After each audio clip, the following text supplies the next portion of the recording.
Let's draw some pumpkins. So the first thing that we're going to do is we're going to draw a horizontal line across our paper, a straight line across the middle of our paper.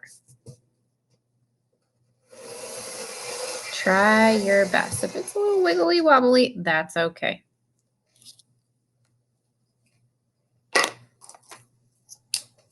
I'm going to use a marker so that way you can see. You use a pencil just in case you mess up. All right, so to make our pumpkins, we want to focus on the shape of a circle. If you have a cap at home, like a milk cap, this will be really helpful to help us trace some circles on our paper. How many pumpkins did we hear about in our story? 5. That's right. We had 5 pumpkins in our story. So we're going to draw 5 little pumpkins on our paper. You want your pumpkins to be sitting on top of the gate. Remember, it was 5 little pumpkins sitting on a gate. So on top of the gate means that they're right above this line, not below the gate, not way above the gate, but on the gate. You want to start at the side of your paper so that way we can fit in 5 pumpkins. To trace a circle, you can hold it down with one hand, pick up your pencil and pinch it in the other hand, and trace around the circle. See how I'm staying close to the circle? I'm not out here, I'm staying close to it and I'm tracing around it. Now I have a pumpkin or a circle. Again, I'm going to do mine in marker so you can see. You guys are going to do yours in pencil. So how many pumpkins do I have, or how many circles do I have? 1. We need to make 4 more. So we can slide over our circle, hold it with one hand, and trace around our circle cap with the other. Now, if you don't have a circle cap at home, you can just draw your circles on, friends. So do the best you can, up and around. Up and around. And if you like having that cap to trace, you can trace that, but you don't have to. Now, how many circles do I have on my paper? Let's count. 1, 2, 3, 4, 5. 1, 2, 3, 4, 5 little pumpkins sitting on a gate. Oh, we have to make the gate. So we made the top part of the gate. Now we need to make the lines that go down. So we're going to use vertical straight lines.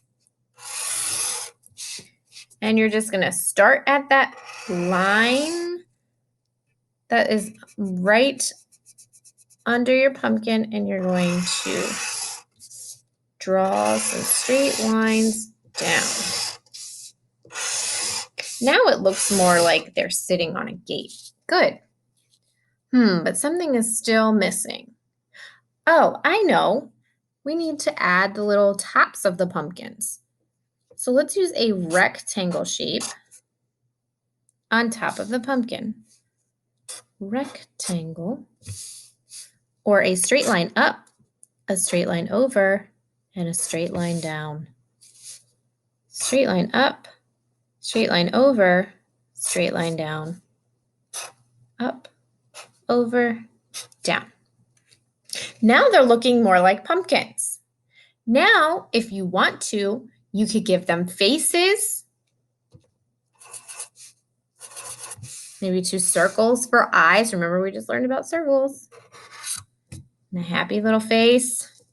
Maybe I even want to put another straight line to make him smiling really big.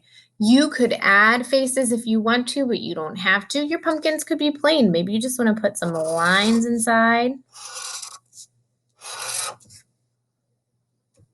Or maybe you want to leave it the way it is. It's up to you.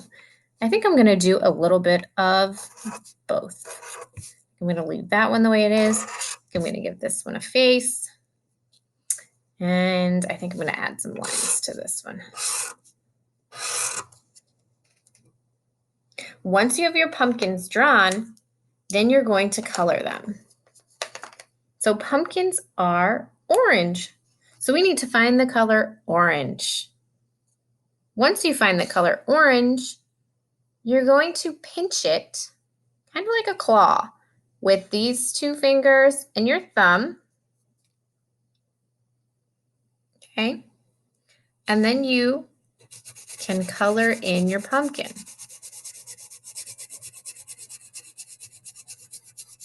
You can do your best to try and stay inside of those circly lines.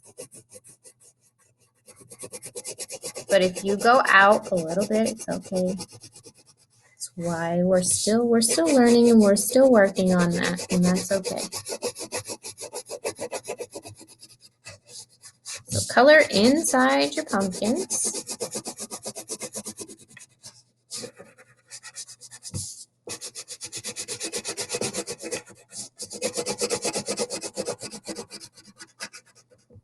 And then we need to color in the tops of our pumpkins. So the stems. The stems are going to be brown, so find a brown crayon. Pinch it like a claw.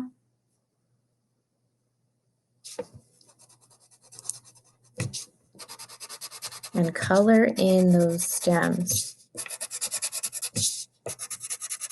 Some of your pumpkins might even still have a leaf on them. So if you wanted to, you could find a green crayon and you could add a leaf, like a little curly Q, if you want to, and a leaf, but you don't have to. All right, and then you can decide whether you want to leave your fence white or whether you want to color it in with a brown crayon. And then if you want to, you can color the background or the sky blue. So I'm taking a crayon that doesn't have a wrapper on it. It's one of my old crayons. And I'm going to lay it flat. I'm going to pinch it with just these two fingers. And I'm going to rub it across my paper.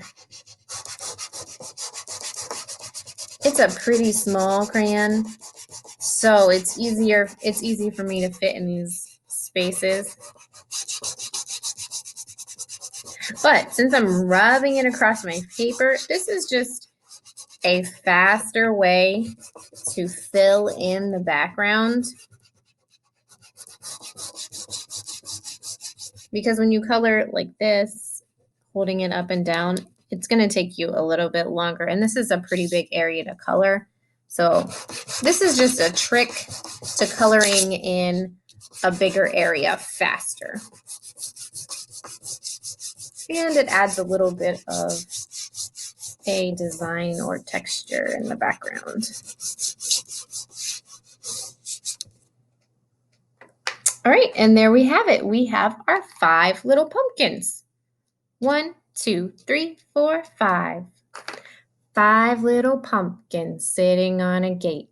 The first one said, "Oh my, it's getting late." The second one said, "There's a chill in the air." The third one said, "But we don't care." The fourth one said, "Let's run and run and run." The fifth one said, "I'm ready for some fun." Whoosh! Out went the lights, and whoosh went the wind. And the 5 little pumpkins rolled out of sight.